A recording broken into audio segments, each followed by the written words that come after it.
इसमें कुछ additional information भी मैं साथ साथ ऐड करता गया हूँ, और ये बड़ी इंतहाई अहम है, ये वेरी बेसिक है। मैं इसके बारे में बहुत तफसीलन भी बता चुका हूँ, और ये बेसिक इन्फॉर्मेशन भी मैंने आपके साथ शेयर कर दी। उम्मीद है आपको इस इन्फॉर्मेशन से कुछ ना कुछ फ़ायदा ज़रूर हुआ होगा। और जो चीज़ मैं बेसिकली बताना चाह रहा था वो ये थी कि फर्टिलाइजर्स को कैसे यूज़ कर रहे हैं, सेकेंड आप खुराक कैसे अपने फार्म पर बना सकते हैं, और आपका जो बेसिक इश्यूज होंगे वो भी क्लियर होंगे। बाकी आप फर्दर मेरी वीडियोस देख लें, उसमें से उम्मीद है आपकी सारी इन्फॉर्मेशन क्लियर हो जाएगी। अस्सलाम वालेकुम फ़िश फार्मर्स, उम्मीद है आप सब लोग खैरियत से होंगे। आज की वीडियो बेसिकली प्रीवियस एपिसोड जो 37 है उसी के सिलसिले में है। उसमें कुछ वॉइस का इशू आ रहा था, तो उसमें इंफॉर्मेशन बहुत अच्छी थी, तो उसको क्लियर करना बहुत ज़रूरी था। तो बहुत सारे लोगों ने कहा कि आप अपनी वॉइस में इसको रिकॉर्ड करवा दें कि इसमें कौन सी अहम इंफॉर्मेशन है, ताकि वो हम तक पहुंच सके। बेसिकली इशू ये था कि वो मोबाइल पर जो है ना साउंड में इशू आ रहा था, जबकि लैपटॉप या पीसी वगैरह पर आप उसको क्लियरली सुन सकते हैं। तो मैं आप में उसमें जो बेसिक चीज़ें और जो इन्फॉर्मेशन शेयर की गई है वो आप विजुअल्स भी देखते जाएंगे, वीडियो में भी देखते जाएंगे, मैं उसको बोलता भी चला जाऊँगा। फ़िश फार्मिंग में सबसे इम्पोर्टेंट जो चीज़ है वो ये है कि ये एक इंतहाई अच्छा सोर्स है प्रोटीन का।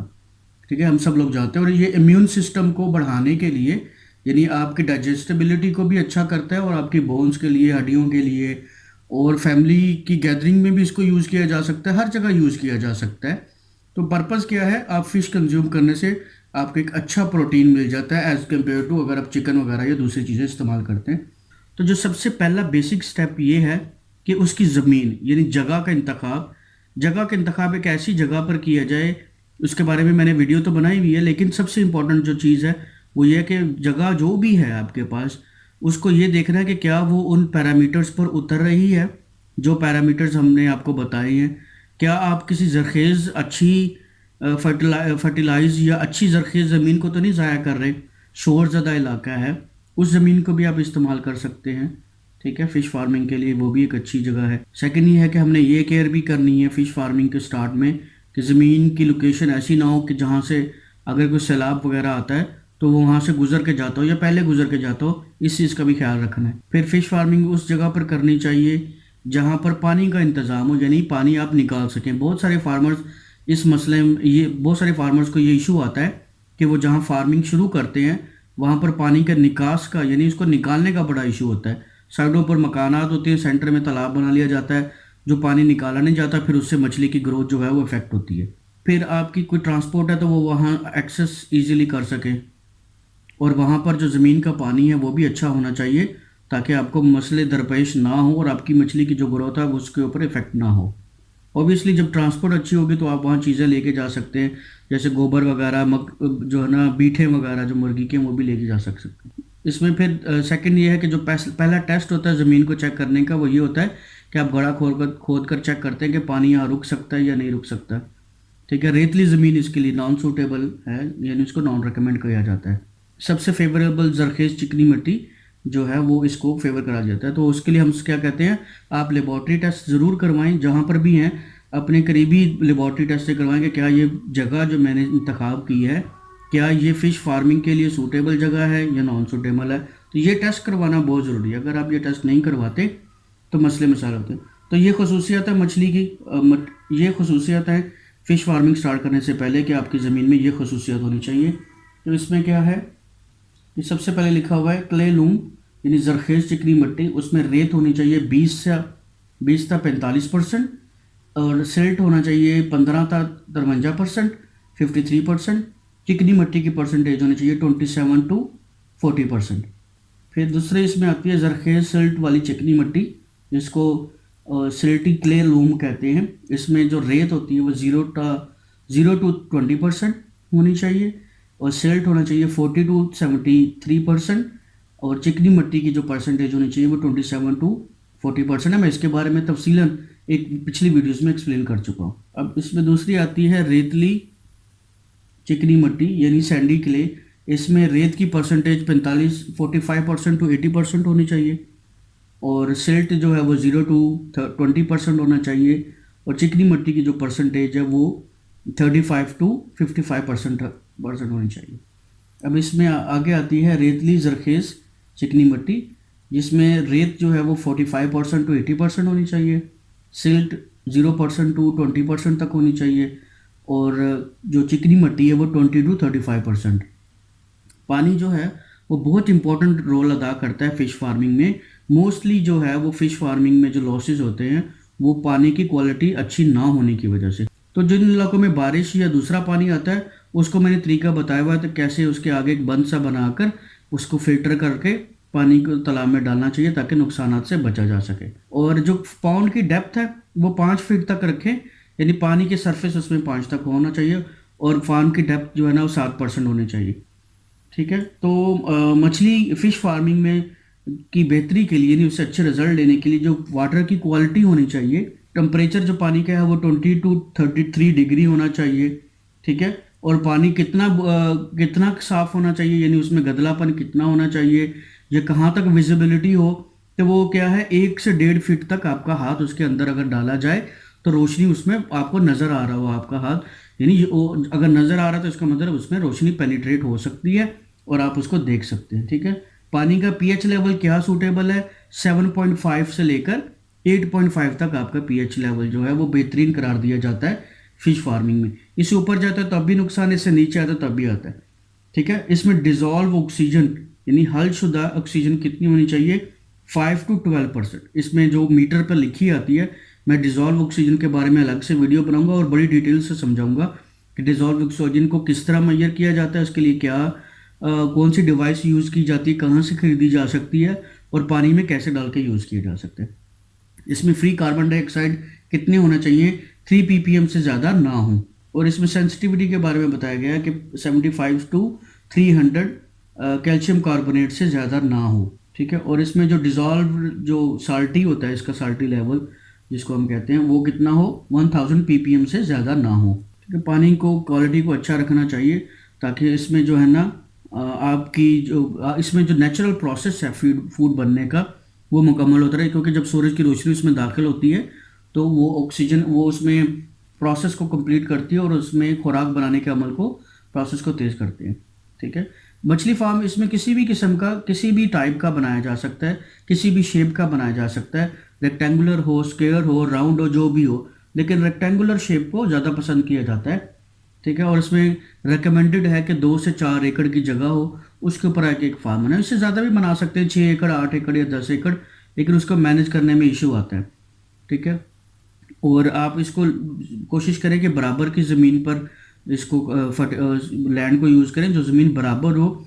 हिली एरिया के सेंटर में भी बनाया जा सकता है, लेकिन अगर सरफेस की जो आप तय को सही तरह सेट नहीं कर पाते तो पानी में जो मछली पकड़ने में भी इशू आते हैं और भी मुश्किल आती है। इसके ऊपर मैंने अलग से वीडियो बनाई हुई है।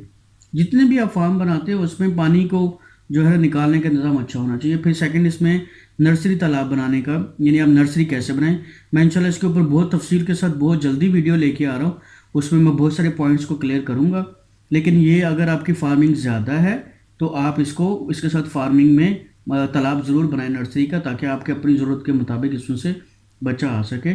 और वैसे भी अप्रैल के महीने से, मार्च के एंड से और अप्रैल के महीने से आपको फ्राई मछली जो है ना मिलना शुरू हो जाती है, तो आप उसको नर्सरी में रखकर ग्रो कर सकते हैं अपने अगले साल की प्रोडक्शन के लिए। अब सबसे बड़ी बात मुझसे पूछी जाती थी खाद कैसे इस्तेमाल करनी है। आल्दो मैंने इसके वीडियो में एक्सप्लेन किया, लेकिन मैं यहाँ आपको तफसील से समझाता हूँ कि आप फर्टिलाइज़र्स को, खादों को किस तरह इस्तेमाल कर सकते हैं और उसका बेहतरीन तरीका ये। और ये खुराक में सबसे मेजर किरदार अदा करता है कि अगर आप पानी की क्वालिटी को मेंटेन कर पाते हैं तो उसमें आपको बहुत हेल्प मिलती है। ठीक है, इसमें हम ऑर्गेनिक और नॉन ऑर्गेनिक दोनों फर्टिलाइजर्स यूज़ करते हैं। ठीक है, और किस तरह यूज़ करने हैं मैं इसको आपको तफसीलें बताता हूँ। जैसे कि ऑर्गेनिक में आप मुर्गी की बीठे इस्तेमाल करते हैं, गाय का गोबर, और जो फर्टिलाइज़र है उसमें क्या कौन कौन सी फर्टिलाइज़र यूज़ करते हैं वो मैं आपको बताता, जैसे नाइट्रोजन वगैरह है, डीएपी वगैरह है, यूरिया की शक्ल में भी जो है ना वो ये सारी खादें अवेलेबल हैं। इनका इस्तेमाल कैसे करना है वो मैं आपके साथ शेयर करता हूँ। ये मार्च से लेकर अक्टूबर तक आप खादों को इस्तेमाल कर सकते हैं, और बारिश के इलाकों में जब जो है ना बादल हों या बारिश हो तब इस्तेमाल नहीं करते। इसको हल करके तालाब के मुख्तलिफ जगहों में फैला देते हैं। और जैसे मैंने कहा था ऑर्गेनिक खादों को कैसे इस्तेमाल करते हैं, आप इसको बॉटम में तालाब की बेस में बिछाते हैं, मछलियों को भी वहाँ डालते हैं। तो ये कितनी डालना चाहिए गोबर की, 6,000 से लेकर 8,000 किलोग्राम। ठीक है, ये आप यूज़ करते हैं बॉटम में बनाने के लिए। ठीक है, और 500 किलोग्राम हर 15 दिन बाद आप इस्तेमाल करते हैं, तालाब में डालते हैं, हिलाकर जो है ना डिफरेंट पॉइंट्स पर आप ऐड कर देते हैं, या 30 से 35 किलोग्राम रोज़ाना आप इस्तेमाल करते हैं।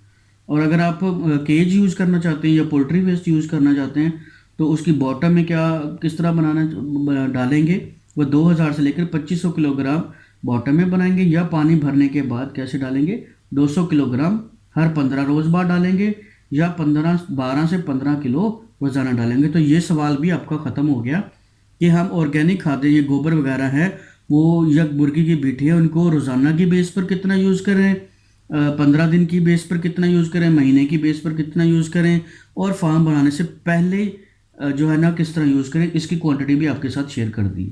अब फर्टिलाइजर्स की बात करते हैं कि फर्टिलाइज़र को कैसे यूज़ करना है। आपने सबसे पहली जो खुराक देनी है, यानी जो फर्टिलाइज़र यूज़ करने हैं पानी भरने के बाद है, वो है सिंगल सुपर फास्फेट, जो 75 किलोग्राम फी एकड़ के हिसाब से। और फिर कैसे इसको रिपीट कैसे करना है, इसको रिपीट करना है आपने 25 किलोग्राम फी एकड़ हर 15 दिन के बाद। एमोनियम नाइट्रेट जो है वो आपने अगेन पहली खुराक कैसे डालनी है, 75 किलोग्राम फी एकड़ के हिसाब से आपने ऐड करनी है, और 25 किलोग्राम फी एकड़ के हिसाब से हर 15 रोज़ बाद इस्तेमाल करनी है। अगर पानी बैलेंस्ड हो, यानी कि उसमें खारापन ना हो, तो उसको उसकी फर्टिलिटी को, उसकी क्वालिटी को बढ़ाने के लिए ये खाद्य इस्तेमाल की जा सकते हैं।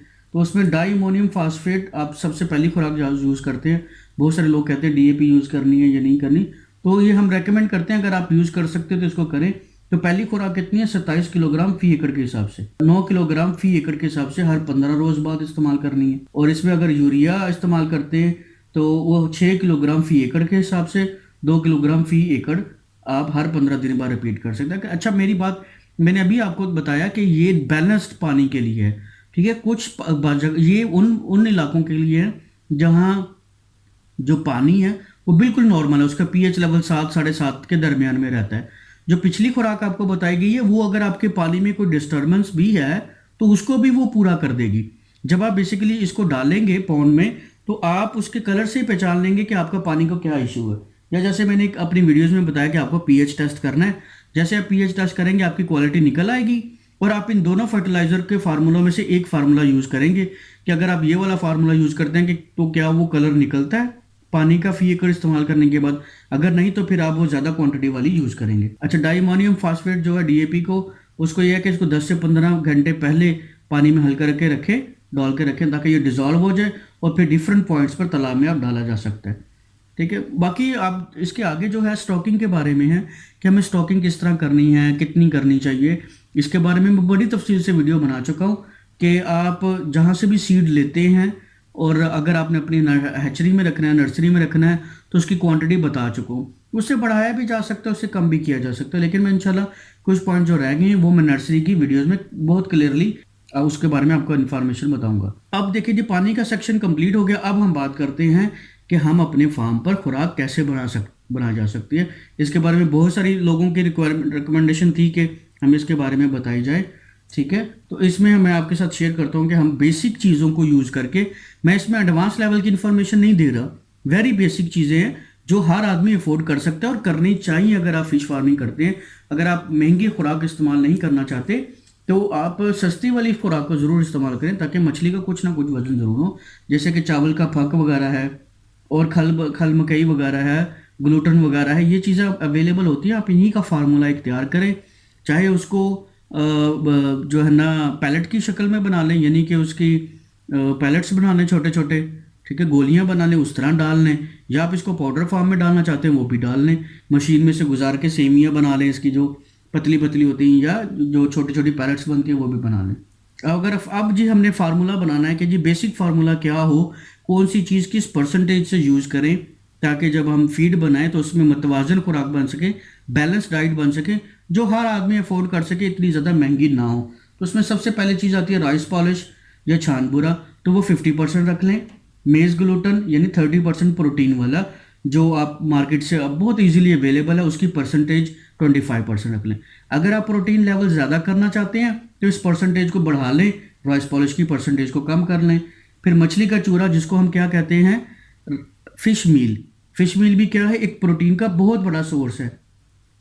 तो जो फार्मर इसकी क्वांटिटी को बढ़ाएगा उसका एक्सपेंस भी बढ़ेगा, लेकिन ऑब्वियसली प्रोटीन लेवल भी बढ़ जाएगा। तो मेज ग्लूटन के साथ आप अगर फ़िश मील यूज़ करेंगे तो उसकी परसेंटेज 5% है। अब इसमें जो शीरा जो यूज़ करते हैं या जो प्रोसेस है उसको कंप्लीट करने के लिए उसकी परसेंटेज आप 10 रख लेते हैं, ठीक है। और इसमें अगर कोई शख्स खल शामिल करना चाहता है तो खल को क्या होता है कि आप उसको क्रश कर लेते हैं, ग्राइंड कर लेते हैं, पीस कर उस फार्मूले में 10% के हिसाब से आप ऐड कर सकते हैं। तो एक तो फार्मूला ये है, ठीक है। मैंने अगेन आपको यही बताया कि अगर आप इस परसेंटेज को, प्रोटीन लेवल को बढ़ाना चाहते हैं तो आप फिश मील ज़्यादा कर लें, और मेज़ ग्लूटेन को ज़्यादा करना चाहते हैं वो कर लें।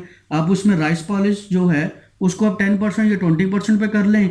बाकी मेज़ ग्लूटेन और जो फिश मील है उसको बढ़ाकर प्रोटीन के लेवल को बढ़ाया जा सकता है।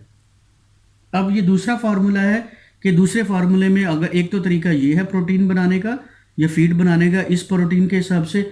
अब एक फार्मूला और है जिसमें आप राइस पॉलिश या राइस ब्राउन जो है छानबुरा वो 50% यूज़ करते हैं।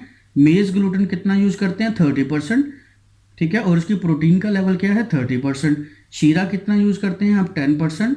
और खल सूरजमुखी की जो है वो 10% यूज़ करते हैं। अब इसमें से देखिए फिश फील निकल गया, ये आपकी और भी सस्ती फीड बनेगी। बहुत सारे फार्मर परेशान हो रहे थे कि हमें जी बताया जाए कि कौन से सस्ता तरीन हल है कि हम अपनी मछली को खुराक भी देते रहें और एक वज़न भी अच्छा करें। कि आप राइस पॉलिश वगैरह को 50% रख लें, मेज़ ग्लूटेन 30% रख लें, ठीक है, शीरा 10% रख लें, और सूरजमुखी को भी, सूरजमुखी की जो खल बनती है उसको भी आप एक 10% की परसेंटेज से रख लें, तो एक आपकी 100% का चार्ट बन जाएगा, एक बैलेंस डाइट बन जाएगी। प्लस ये बहुत ही कम कीमत पर बनेगी, ठीक है जी, क्योंकि इसमें से फिश मील निकल गया। अब इसमें प्रोटीन का लेवल भी उतना ही कम होगा क्योंकि कॉस्ट कम है तो प्रोटीन का लेवल भी कम है। अब जो है मैंने जैसे बताया था कि चूना जो लाइमस्टोन जिसको हम कहते हैं वो उसके बॉटम में फैलाया जाए, वो इंतहाई अहम है। वो जरासीम वगैरह भी मार देता है। पानी को साफ रखने के लिए, उसको बीमारियों से बचाने के लिए जो लाइमस्टोन है वो बहुत इंपॉर्टेंट है। तो मैंने जैसे कहा था कि आपकी नॉर्मल ज़मीन है 6.5 टू 7.5 का उसके pH लेवल आता है, तो आप वहाँ पर जो चूने की मिकदार है वो 250 किलो तक यूज़ कर सकते हैं। ये 4 मन से 6 मन फी एकड़ के हिसाब से यूज़ कर सकते हैं अपने। उसमें क्या होगा कि आपकी बॉटम की तैयारी में, पानी को जो है ना फिल्टर करने में, उसको एक अच्छा हेल्दी वाटर बनाने में और जरासीम मारने में और एक नेचुरल प्रोसेस को अच्छे से कंप्लीट होने में बहुत हेल्प करता है। इसके बारे में मैंने वीडियो बनाई हुई थी पहले भी। और इसमें सबसे ये होता है कि अगर आप खड़े पानी में भी डालते हैं चूना तो ये बीमारियों से उसको साफ़ कर देता है। तो जो बच्चा शिफ्ट करते हैं उसमें इशू ये आता है कि जब आप अच्छे से बॉटम बना लेते हैं और उसमें चूना वगैरह डाल लेते हैं तो उसमें जब आप बच्चा शिफ्ट करते हैं तो मोर्टेलिटी के चांसेस कम होते हैं और अटैक के बेसिकली चांसेस कम होते हैं। तो जितने भी आप चीज़ें यूज़ करें फ़िश को शिफ्ट करने के लिए उनको अच्छे तरीके से साफ़ होना चाहिए, उसमें कोई बीमारी वगैरह इन्फेक्टेड चीज़ ना हो, ताकि जो फ़िश का बच्चा जब आप शिफ्ट करें वो एक हेल्दी तरीके से ग्रो करे और उसको जाते ही पानी में कोई मसले मसाइल ना हो। तो ये वीडियो थी, इसमें कुछ एडिशनल इन्फॉर्मेशन भी मैं साथ साथ ऐड करता गया हूँ और ये बड़ी इंतहाई अहम है, ये वेरी बेसिक है। मैं इसके बारे में बहुत तफसीलन भी बता चुका हूँ और ये बेसिक इन्फॉर्मेशन भी मैंने आपके साथ शेयर कर दी। उम्मीद है आपको इस इन्फॉर्मेशन से कुछ ना कुछ फ़ायदा ज़रूर हुआ होगा। और जो चीज़ मैं बेसिकली बताना चाह रहा था वो ये थी कि फर्टिलाइज़र्स को कैसे यूज़ कर रहे हैं, सेकंड आप खुराक कैसे अपने फार्म पर बना सकते हैं, और आपका जो बेसिक इश्यूज होंगे वो भी क्लियर हो गए होंगे। बाकी आप फर्दर मेरी वीडियोस देख लें, उसमें से उम्मीद है आपकी सारी इन्फॉर्मेशन क्लियर हो जाएगी। कुछ वीडियोस मैं इंशाल्लाह रिकॉर्ड कर रहा हूँ, वो आप तक जल्द अज जल्द पहुँच जाएंगी। मिलते हैं इंशाल्लाह आपसे नेक्स्ट वीडियो में, तब तक के लिए इजाज़त है। वस्सलाम, अल्लाह हाफिज़।